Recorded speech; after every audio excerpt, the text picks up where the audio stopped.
Welcome back, recruits. It's great to see you all here again. Thank you very much for all of the work that you completed last week. Today's training session is going to be on the topic of rationing. We want to teach you all about how to survive in wartime with a limited amount of supplies. I know that not all of you are from Liverpool, so I wanted to give you an opportunity to have a look around outside while there are no air raids. So have a look around and then meet me over in the Grocers.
Thank you for joining me.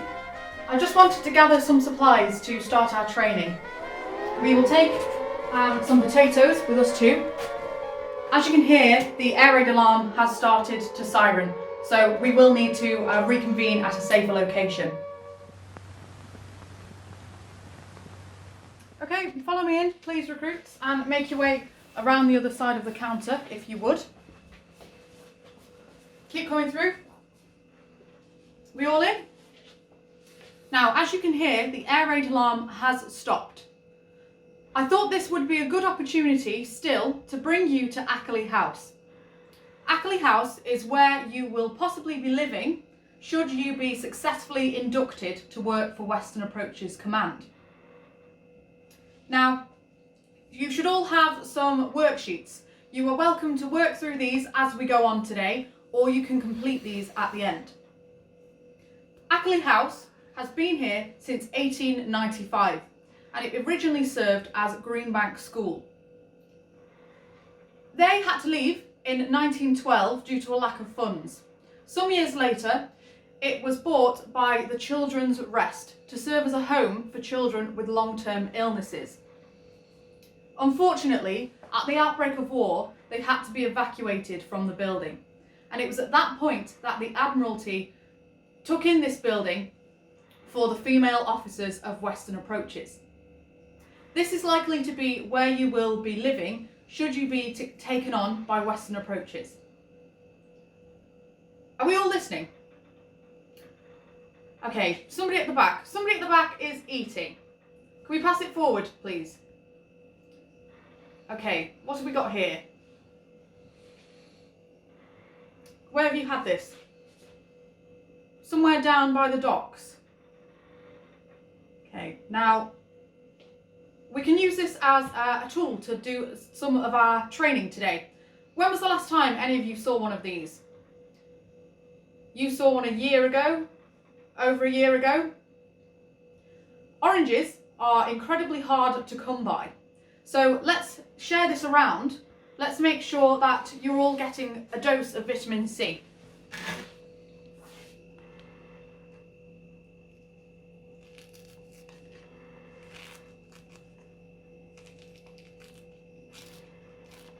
Now this brings me nicely on to today's subject of rationing. Now, we feel that it is very important that all of our recruits have a complete understanding of the rationing system and know how to make the most of their food supplies. The work we do at Western Approaches involves monitoring convoys that are travelling across the Atlantic Ocean. And some of those convoys can be carrying foodstuffs. Rationing ensures that you don't rely upon your pockets, and it ensures that everyone is given a fair share of the supplies that are available. It also stops people from being able to purchase all of the food supplies. It's a very fair system, though it can be a very complex system. You'll all know that rationing was introduced to Britain on the 8th of January in 1940. At the outbreak of the war, almost 70% of all the food supplies consumed in Britain were still coming from overseas. With the battle in the Atlantic Ocean happening, that means that we don't always retrieve all of those supplies. So the rationing system makes up for those losses in the Atlantic. Now, one of the questions that we had last week was about a favourite wartime snack. So I thought this would be a good opportunity to thank you for the work that you have all completed thus far and give you one of my favourite snacks to have. I know a lot of the wrens at Appley House have this for breakfast, or they could have it for lunch as well. It's something very easy to make, and it is using very simple supplies that your rations will ensure you have. Now that is just some bread cut up,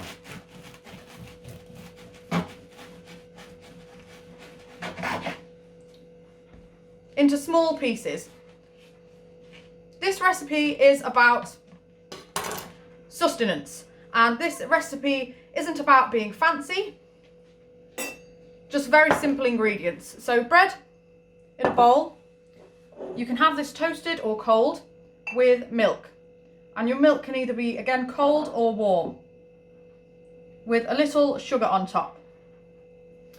Now I can pass this around all of you. You may know this as different names, such as milk toast or pops. Depending on where you're from, you may have heard it called something else.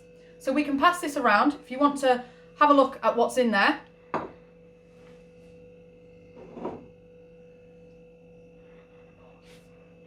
Inside this box is the weekly ration allowance for one adult. If you'd like to come forward and have a look through this.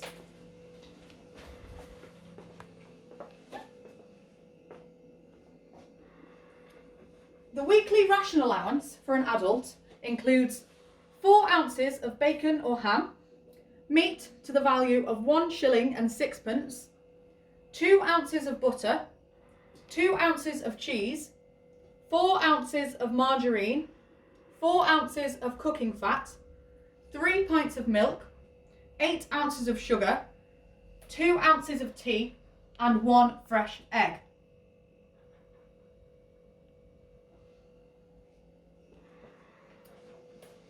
Now I know that not all of you will be used to a rationing system, and I can see that some of you here today have come alone and some of you have come with your commanding officers. I suggest that to get into the correct mindset of the rationing system, that you implement a rationing policy into your own living quarters with the help of your commanding officers. I don't know what luxuries you're used to having at home, but at Western Approaches we don't have room for luxuries. So what I would suggest is that you take your favourite snack foods and put them in to a template that I have provided of a ration book. Whenever you wish to have those foods, you should present your commanding officer with the correct coupon and see how well you last. Ration those supplies out for the whole week.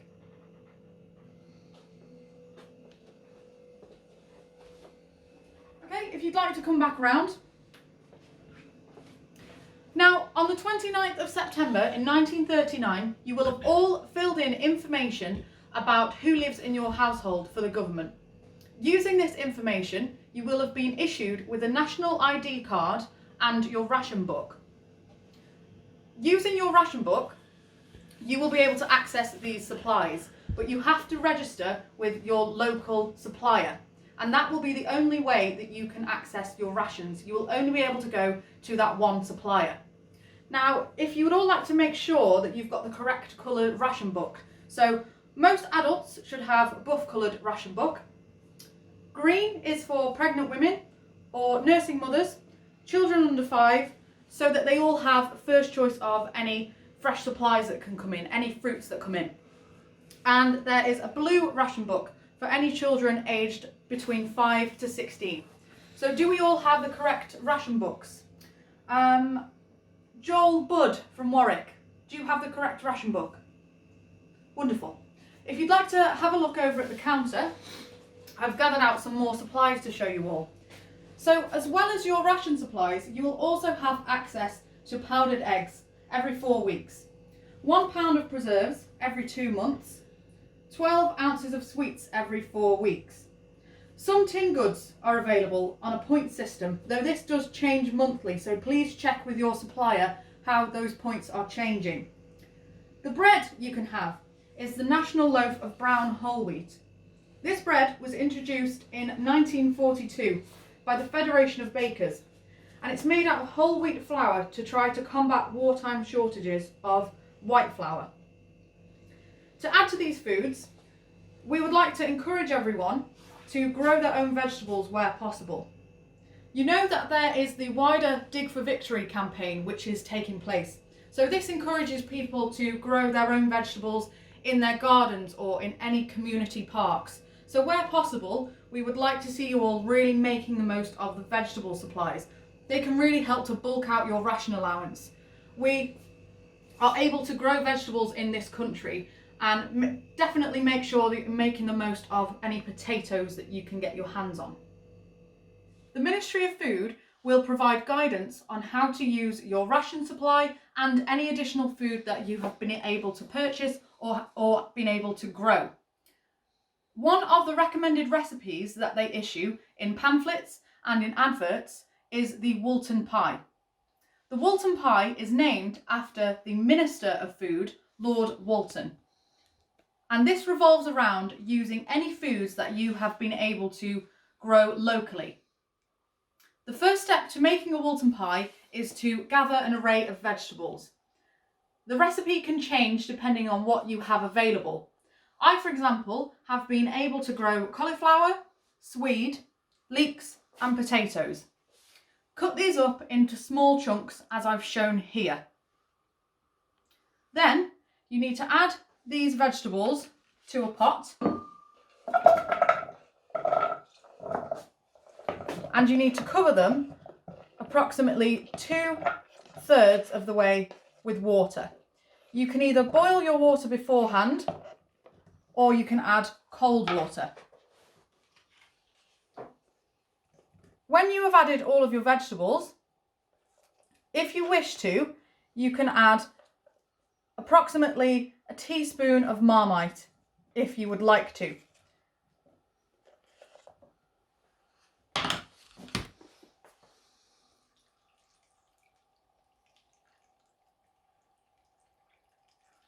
You will also need to add a tablespoon of rolled oats.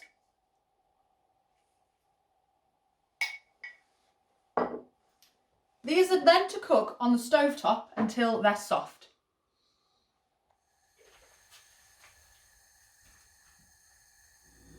While your vegetables are cooking, you can save time and prepare your potato pastry. To make this, you will need 8 ounces of flour, 3 or 4 ounces of margarine or fat, and around 3 or 4 ounces of grated raw potato. Add the flour and lard to your mixing bowl and combine together using your fingertips.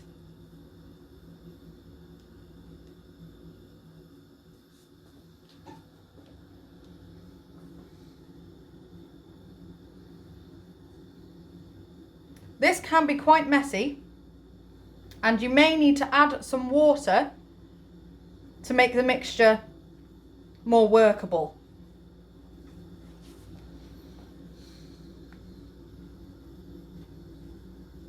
When you have rubbed in most of your lard, add your potato to the mixture.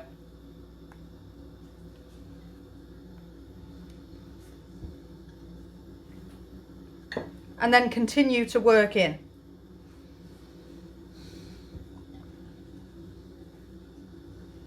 Make sure that it is evenly spread around.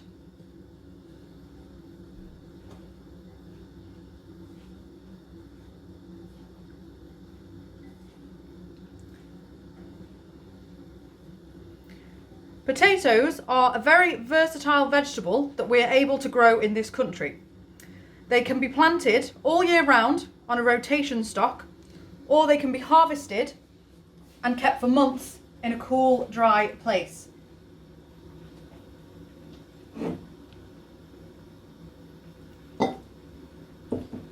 Add water until you are able to form a dough from your mixture.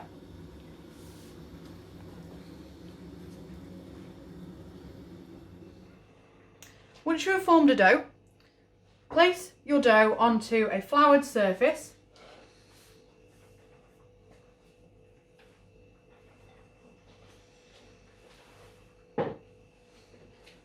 and roll out until it is large enough to cover the surface of your pie dish.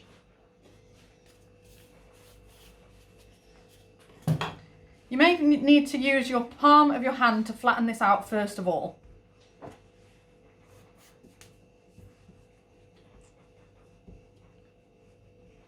As you're flattening your dough, occasionally pick it up and replace the flour that was beneath to make sure it doesn't stick to the surface.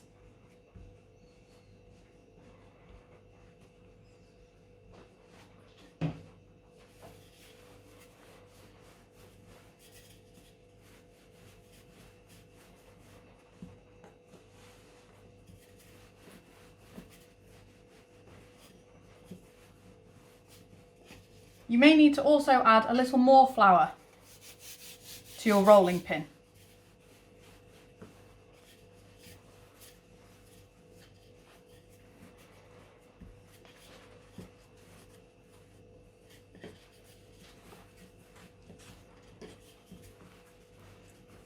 Don't worry too much about the shape of your dough, as we can cut off any excess and place up any holes.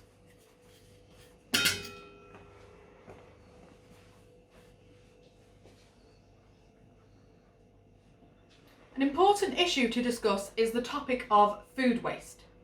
Now, when any of you eat at home, what do you do once you've finished eating? What happens to the food that's left behind on your plate? We don't want to see any wastage here. We want to make sure that you're using all of your supplies, and that means leftovers too. Now, the Ministry of Food has issued some clever recipes in making the most of any scraps you have left behind. But if, for example, there are things that aren't usable, such as any peelings that are left over, you can add all of that produce to a bucket for pig swill. That is any food that can be fed to the pigs, as they will eat just about anything. Some communities have set up neighbourhood pig clubs, but that means that they have to give up their meat ration. So some people will choose not to do this. One of the more popular Ministry of Food recipes that they have issued is a recipe for fairy toast. Now, this involves using any leftover pieces of stale bread. Now, for example, we used our bread earlier and there is a stale end that we can now make use of. This will have to be cut up very thinly and then simply baked in the oven until golden brown. When properly stored, fairy toast can last for months and acts as a substitute for biscuits during wartime. Now, another sweet alternative that we have during wartime is an alternative for ice cream. Yes, I can see you're all fond of ice cream. Unfortunately, we don't have any ice cream. The alternative for ice cream, carrots on sticks. It's a healthy alternative and it is much more sustainable as we can grow these ourselves. Once your vegetables have softened, add them to your pie dish. You may need to drain any excess water, or you can spoon them in. Make sure that they are evenly spread.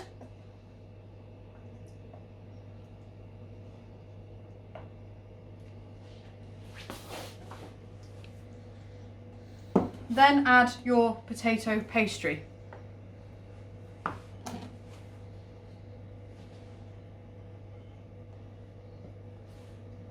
Now, don't worry about this being neat. This is for subsistence. You can trim the edges.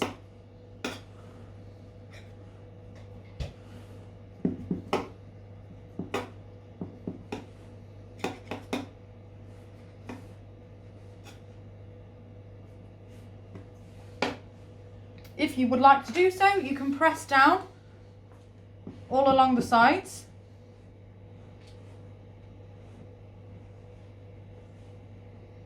And at this point, you can be as creative as you wish using the extra pastry.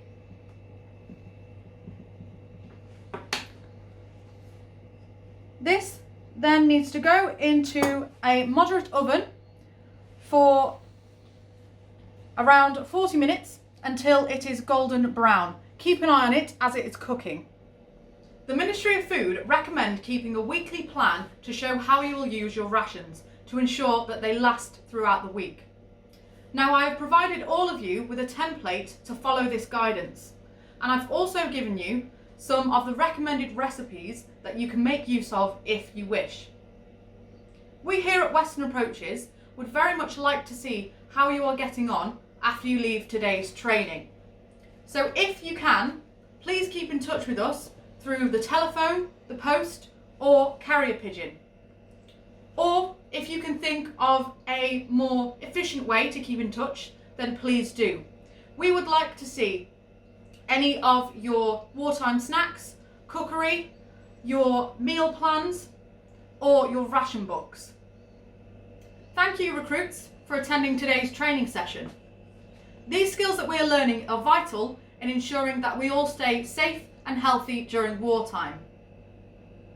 Now, today we have learned that rationing is so important as it ensures that everybody gets a fair share, and I have given you these tools to implement this into your own lives. So once again, thank you for being here with us. Keep any questions you have coming in. We will be able to answer any things that you might like to address in your next training session. Keep calm, carry on, use your supplies sensibly, and I have a feeling that this will be over in 1954.